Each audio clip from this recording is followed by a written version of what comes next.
The true story of Bathsheba Sherman, the witch in the Conjuring 1 movie. The most haunting spirit in the movie is that of suspected witch Bathsheba Sherman.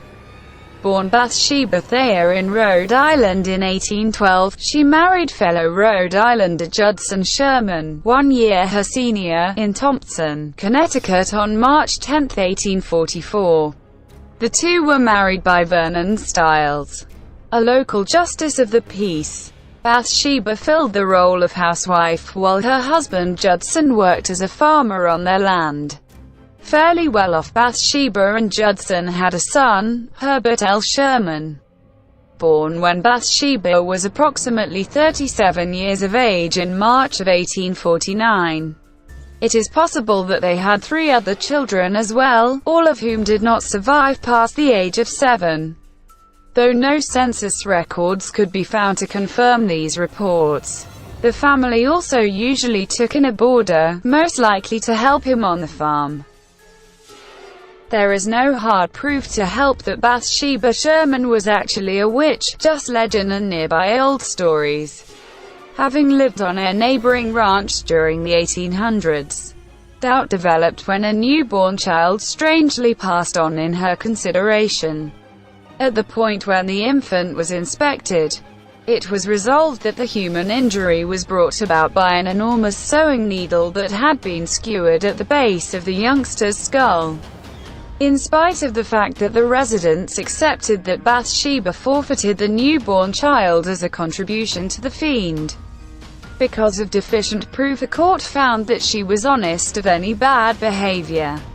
In spite of her name being cleared lawfully, the general population was not persuaded.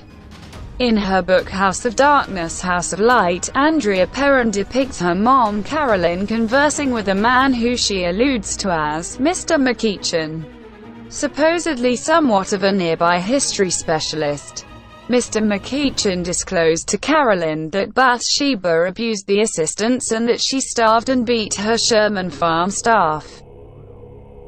According to an article on Ancestry.com, it is explored the Conjuring genuine story. It is found that the speculated witch Bathsheba Sherman died as an elderly person on May 25, 1885.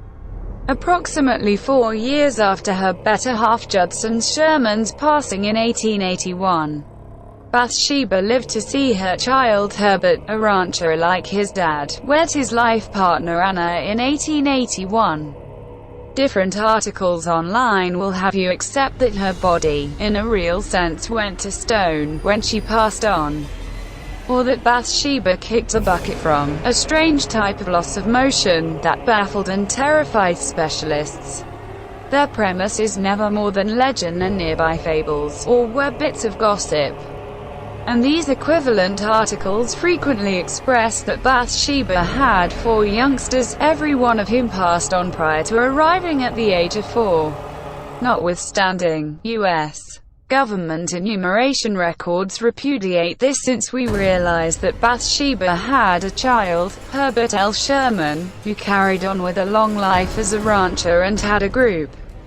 With respect to her 3 different youngsters, we could just locate an informal record of their presence on a public web genealogy that rundowns their names as Julia, brought into the world in 1845, Edward, brought into the world in 1847, and George, brought into the world in 1853.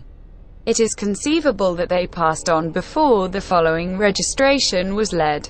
The grave site of Bathsheba Sherman is situated in the noteworthy burial ground across the road from the fire station and revolving in Midtown Harrisville, Rhode Island, close to the beginning of Sherman Farm Road. The family's association with the soul of Bathsheba Sherman came at the proposal of paranormal examiners Ed and Lorraine Warren. The mother, Carolyn Perrin, enlightened Ed and Lorraine concerning an occurrence that had happened a couple of years sooner. She said that she had been lying on the couch and the entirety of the unexpected felt a penetrating sort of agony in her calf, and afterward the muscle started to fit.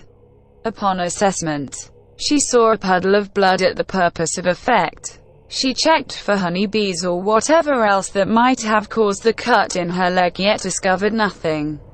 In her little girl's book, Andrea Perrin portrays the injury as a totally concentric circle, as though a huge sewing needle had pierced her skin. At the point when Carolyn told Ed and Lorraine Warren this story related to the story of Bathsheba Sherman, who had been associated with murdering a baby with a weaving needle. Lorraine proposed that Bathsheba Sherman might have taken the needle with her to the great beyond and utilized it to cut Carolyn in the calf. Starting thereon, Lorraine Warren alluded to the devilish presence in the Perrin house as Bathsheba